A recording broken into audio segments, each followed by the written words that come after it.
আমরা সাহায্য প্রার্থনা করি কিন্তু নামাজ পড়ি না। নামাজের 7টি জায়গা এমন আছে, 7টা পয়েন্ট প্রতি রাকাতে, যেখানে দোয়া করলে আল্লাহ তাআলা অবশ্যই কবুল করেন। আলহামদুলিল্লাহ ওয়াসসালাতু আলা মান লা নাবিয়্যা বা'দা ওয়া আলা আলিহি ওয়া আসহাবিহি আজমাইন। সম্মানিত দর্শক শ্রোতা, আপনারা উপভোগ করছেন দ্য ওয়ে ফেইথ এর অনন্য আয়োজন রাহে নাজাত অনুষ্ঠান। আপনাদের সকলকে আবারও আন্তরিক মোবারকবাদ জানাচ্ছি। আজকে আমরা যে বিষয়টি নিয়ে আলোচনা করব তা খুবই গুরুত্বপূর্ণ এবং আমাদের এ ব্যাপারে আল্লাহ সুবহানাহু ওয়া তাআলার যে দিক নির্দেশনা আছে, রাসূল সাল্লাল্লাহু আলাইহি ওয়াসাল্লাম যে সুন্নাহ আছে, সেগুলো আমরা জানার চেষ্টা করব। আর তা হচ্ছে, এই রমজানেও আমরা অনেকে অনেক ক্ষেত্রে বিপদ আপদে আছি, টেনশনে আছি, ফ্রাস্ট্রেটেড হচ্ছে, কেউ হেজিটেশন, কেউ আছে যে মানসিক স্বাস্থ্য খুবই খারাপ। এর পাশাপাশি আমরা যদি দেখি হতাশা, নিরাশা, দুরাশা কিংবা বিভিন্ন রকমের টেনশনে মনটা খুব দুর্বল হয়ে গেছে, চারদিকে বিপদ আর বিপদ। এই মানসিক স্বাস্থ্য ঠিক রাখার জন্য এবং সুস্থ রাখার জন্য রমজান কি ভূমিকা পালন করে? সম্মানিত ভাই বোন, আসলে আল্লাহ সুবহানাহু ওয়া তাআলা এ কথাটা চমৎকার করে বলেছেন নামাজের ব্যাপারে। যে নির্দেশনা আল্লাহ বলছেন, ওয়াস্তাঈনু বিস-সবরি ওয়াস-সালাহ, তোমরা ধৈর্য এবং নামাজের মাধ্যমে সাহায্য প্রার্থনা করো। আমরা সাহায্য প্রার্থনা করি কিন্তু নামাজ পড়ি না, এটা হবে না। বরং নামাজের মধ্যে আল্লাহ সুবহানাহু ওয়া তাআলার কাছে চাইতে হয়। নামাজের 7টি জায়গা এমন আছে, 7টা পয়েন্ট প্রতি রাকাতে, যেখানে দোয়া করলে আল্লাহ তাআলা অবশ্যই কবুল করেন।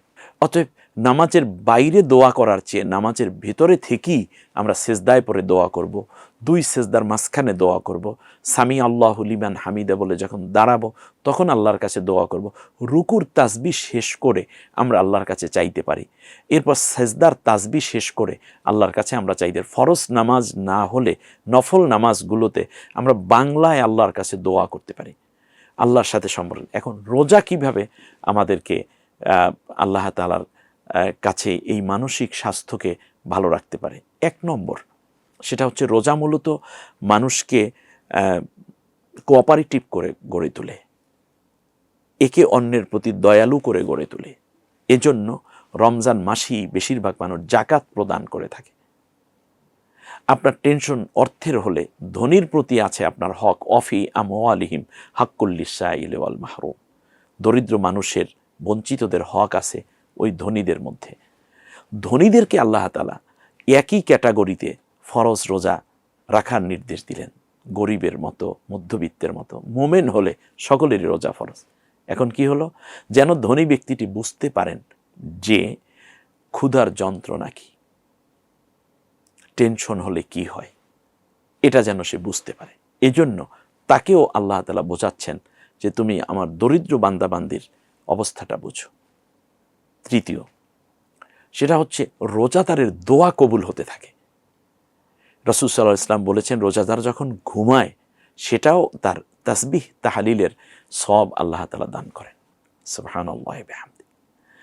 এরপরে আল্লাহ রাব্বুল আলামিনের চমৎকার নির্দেশনা রয়েছে যে যখন তুমি দোয়া করবে, রাসূল সাল্লাল্লাহু আলাইহি ওয়াসাল্লাম বলেছেন যে রোজাদারের প্রতিদিন কমপক্ষে একটি দোয়া অবশ্যই কবুল হয়।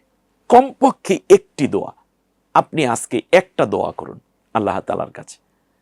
এবং রাসূল সাল্লাল্লাহু আলাইহি ওয়াসাল্লাম বলেছেন, যখন রোজাদার ইফতার সামনে নিয়ে দোয়া করে সেই দোয়াটি অবশ্যই কবুল হয়। দেখুন, মানে প্রত্যেকটা দোয়াই আপনার কবুল হচ্ছে, তাহলে আপনি কেন হতাশ হচ্ছেন?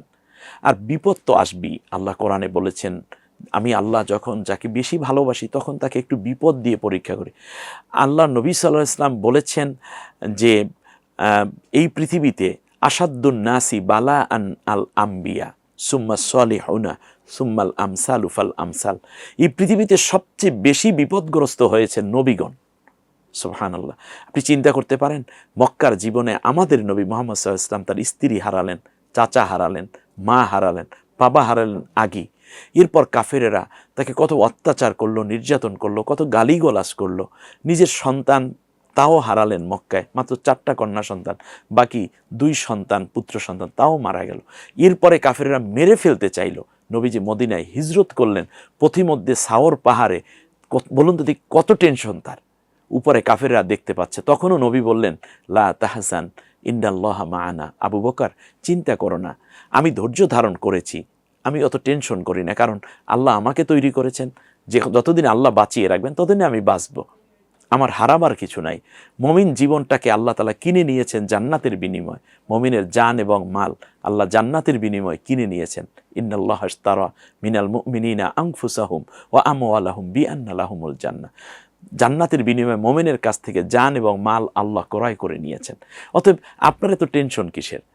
তো সেই জায়গাটিতে রাসূল সাল্লাল্লাহু আলাইহি ওয়াসাল্লাম বললেন, তুমি চিন্তা করো না, আল্লাহ তাআলা আমার সাথে আছেন। সম্মানিত ভাই বোন, তাহলে আল্লাহ রব্বুল আলামিন, আপনি কি চিন্তা করছেন? আপনার জীবনে আমরা তাকদীরকে বিশ্বাস করি, আমার তাকদীরে যদি অর্থ থাকে কোনো না কোনোভাবে সেটা আসবেই আসবে, অতএব আমি হালাল পন্থা অবলম্বন করব। আমার স্ত্রী যদি অসুস্থ থাকেন, আমি আল্লাহর কাছে দোয়া করব, হায়াত থাকলে আল্লাহ তাকে সুস্থ করে দিবেন, কারণ রাসূল সাল্লাল্লাহু আলাইহি ওয়াসাল্লামের স্ত্রীও যে ইন্তেকাল করেছেন।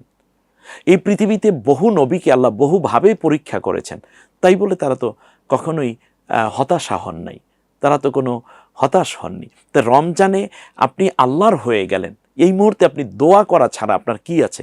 আবার কখনো কখনো দেখা যায় যে এই বিপদটা আমার ক্ষতির কারণ, কিন্তু এমন হতে পারে এটাই আপনার সবচেয়ে বড় কল্যাণ আল্লাহ তাআলা আপনার জন্য রেখে দিয়েছেন।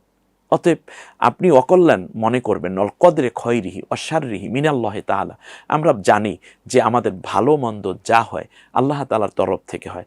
আপনার সন্তানটা অসুস্থ বা জন্মই হয়েছে অসুস্থ হয়ে, আরে আপনি তো জন্মদাতা মাত্র, কিন্তু তাকে লালন পালনকারী, তাকে স্রষ্টা যিনি, তিনি যদি এভাবে সৃষ্টি করে সন্তুষ্ট হন, তাহলে আপনার হাতে যতটুকু সময় আছে আপনি তাকে সাধ্য অনুযায়ী যত্ন করুন। আর আল্লাহ তাআলা বলছেন লা ইউকাল্লিফুল্লাহু নাফসান ইল্লা উসআহা, সাধ্যের অতিরিক্ত কোনো বোঝা আমি কোনো নারী পুরুষের উপর, বান্দা বান্দির উপর চাপিয়ে দেই না। অতএব আপনি চিন্তা করবেন না, আপনি যেটা বহন করতে পারেন না সেই কষ্ট আল্লাহ আপনাকে দিবেন না। আর এই ধৈর্য, সহিষ্ণুতা, পরমত সহিষ্ণুতা, শ্রদ্ধাশীলতা এবং আত্মসংযম, আত্মোপলব্ধি এবং আত্মজিজ্ঞাসা এই রমজান আমাদেরকে দেয়। অতএব এই রমজান থেকে আপনি সমস্ত চিন্তাগুলোকে কোরবান করে দিন, আপনি আল্লাহর হয়ে যান। আর একজন রোজাদার তো আল্লাহর জন্যই তো হয়ে গেল, কারণ আল্লাহর বৈশিষ্ট্যে সে এখন বৈশিষ্ট্যমণ্ডিত। অতএব আল্লাহর গোলামের কোনো চিন্তা থাকার কথা না। গতকালকে যা হয়েছে তা নিয়ে আজকে ভাববেন না, আগামীকালকে কি হবে সেই দুশ্চিন্তায় ভাববেন না। আজকের দিনটা সুন্দর থাকুন, আগামীকাল আল্লাহ আপনার কল্যাণ করে দিবেন। অতএব আসুন না দুশ্চিন্তা মুক্ত জীবন গড়ি, আল্লাহ রব্বুল আলমিনের গোলামিত্ব এবং তার তাসবিহ তাহলিল ইবাদতে এবং হালাল উপার্জনে নিজেকে সম্পৃক্ত করি। আল্লাহ কবুল করুন, আমিন। আসসালামু আলাইকুম ওয়া রাহমাতুল্লাহি ওয়া বারাকাতুহু।